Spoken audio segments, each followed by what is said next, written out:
Ganesha Gimbal adalah situs penemuan arkeologi terbesar pada abad ke-20.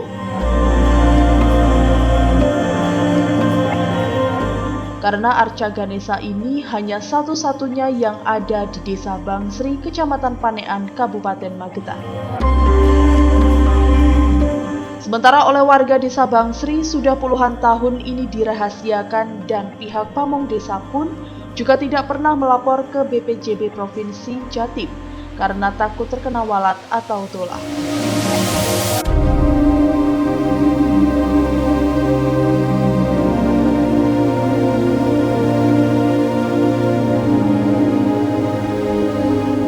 Untuk dan oleh karena itu, tim Tunjung Budoyo berusaha menyisir dan menelisik situs Ganesha Gimbal di Desa Bangsri dengan harapan situs yang sudah ratusan tahun dirahasiakan bisa menguak tabir rahasia Ganesha Gimbal sebagai kelengkapan sejarah adat dan peradaban nenek moyang di abad ke-10 di Kabupaten Magetan.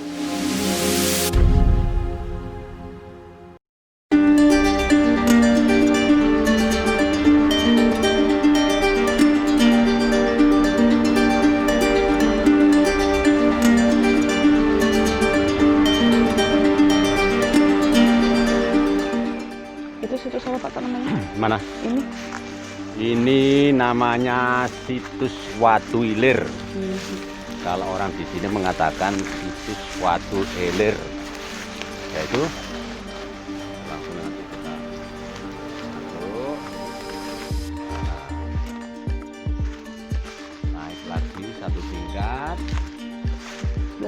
Di samping sisi sebelah bara arca Ganesha, ada juga sebuah batu pertapaan dengan ketinggian 3 meter dan oleh warga setempat dinamai dengan batu ngelilir.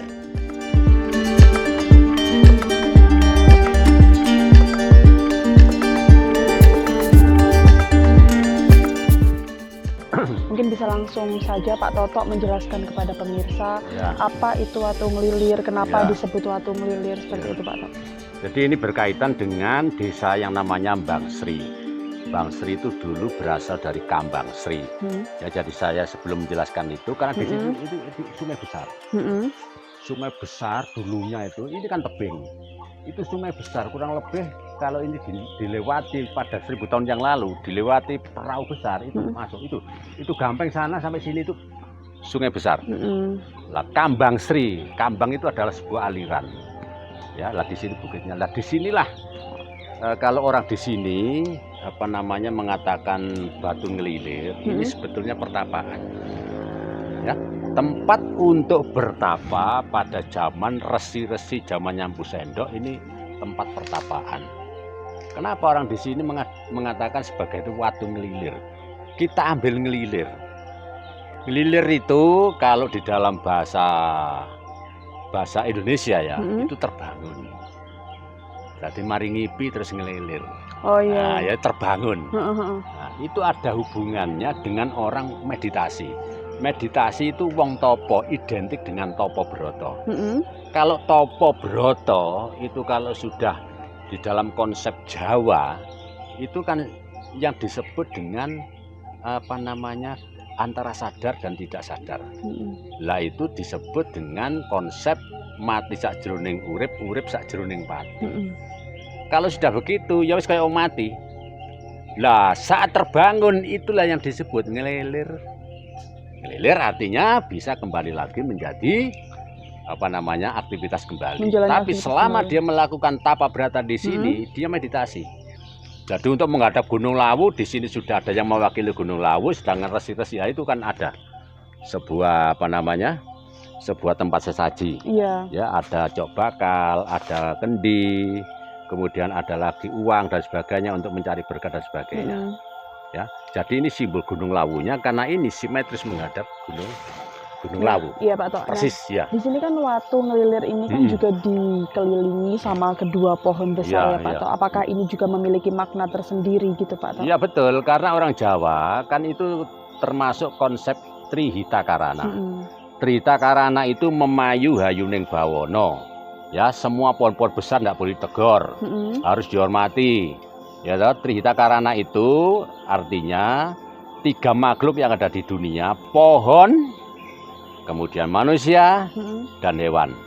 Ya kebetulan sekali di sini itu ada pohon-pohon besar yang dimana pada waktu itu memang cocok untuk dibuat bertapa Oh, tadi. seperti itu. Berarti memang Bertapa. orang zaman dahulu memang banyak Iya. sekali yang datang ke sini untuk melakukan pertapaan. Saya perhatikan Pak Tok dari tadi di sini ada semacam tempat sesajen ya Iya. Pak Tok, ada kendi, ada uang dan Iya. lain-lain. Nah, apakah itu artinya masyarakat sekitar sini masih melakukan ritual-ritual tertentu seperti itu Pak Tok? Ya betul. Jadi kalau masyarakat sekarang ini namanya peradaban ya. Peradaban yang masih diuri-uri dari leluhurnya sampai sekarang masih tetap. Jadi ini tidak ada kaitannya dengan agama. Ya, jadi bukan karena orang Jawa terus di sini nyembah watu besar, tidak ya. Jadi di sini saya jelaskan ini hanya sebuah peradaban adat orang Jawa dalam melakukan puji syukur terhadap Tuhan Yang Maha Esa, dilewatkan kepada leluhur ya. Itu ya. Baik. Coba itu. Ya. Nah Pak Tok, ini kan tempat dari batu ngelilir, terus ada batu lumpang, terus ada arca Ganesha, itu kan letaknya juga tidak terlalu jauh Pak Tok. Iya. Nah apakah dari ketiganya ini juga ada kaitannya, mungkin ada kaitan tertentu mungkin dari ketiga situs yang ada di sini? Itu semua kan ada keterkaitan. Jadi semua itu orang zaman dulu dalam mempercayai dengan agama Siwa Buddha itu tidak terlepas dari ide Sang Hyang Widi. Sang Hyang Widi itu artinya Tuhan semesta alam. Sedangkan kemudian sifat-sifat Sang Hyang Widi itu direpresentasikan dalam bentuk dewa pengetahuan, itu disebutkan sebagai Ganesha, gitu loh. Iya, maksud saya kan ini dalam satu tempat ya Pak. Di sana ada Ganesha, ada patung Ganesha, ada watu lumpang yang katanya Pak Toto tadi bahwa di situ tadi ada watu lumpang itu merupakan sebuah yoni, dan ada kaitannya dengan arca. Nah, apakah ada kaitan yang lebih spesifik antara ketiga situs ini? Ya memang ya, kalau di sana adalah watu lumpang itu pemujaan terhadap ibu. Ibu itu juga ibu seperti kamu, juga ibu Pertiwi. Yang apa ibu Pertiwi itu yang telah memberikan manusia makanan sedemikian banyak itu kan dari ibu bumi ya. Kalau di atas itu Bopo Akoso ya. Nah, kalau batu ini memang dibuat meditasi untuk menggeningkan cipta. Menggeningkan cipta terhadap Tuhan Yang Maha Esa, dan simbol dari batu yang sangat besar ini disimbolkan sebagai bentuk Gunung Lawu. Karena apa? Ini sentral langsung simetris Gunung Lawu. Ya. Nah, di sini. Langsung menghadap ke arah Gunung Lawu seperti itu ya Pak maksudnya. Dan itu tadi Fitri juga menanyakan tentang Ubu Rampe, itu saya jelaskan ya. Iya, langsung ke kita mendekat aja Pak Tok ya, mungkin. Kita mendekat ya. Oke, saya jelaskan satu persatu ya. Kenapa kok masih melakukan ritual di sini seperti itu masyarakat sekitar sini? Ini kalau ada orang punya hajat, masyarakat sini mesti mengaturkan sesaji berupa cok bakal. Ini. Ada minyak wangi, ya toh? Ada bumbu pokok seperti bawang merah, ada bawang putih, ada lombok. Semua ini namanya cok bakal. Adalah hasil daripada tukul-tukulan bumi, ya, tukul-tukulan bumi. Terus ada telur dan sebagainya. Ini sebagai bentuk lambang merah dan putih, pokok dan bio. Terus ini, ya. Terus kenapa di sini juga ada simbol sebuah kendi? Kendi ini adalah sindiran halus. Ini adalah yang namanya air susu ibu, ya. Ini kan, nah ini, coba ini kan membentuk sebuah susu ya, susu. Terus di sini itu ada apanya nih? Ada putingnya. Putingnya, ya. Semua ini adalah untuk menghidupi bayi. Setelah bayi lahir, kemudian ibunya menyusui. Nah itu lewat di sini. Makanya ini disebut Tirto Prawito. Artinya air kesucian, air kehidupan. Kehidupan untuk siapa? Untuk si jabang bayi. Gitu.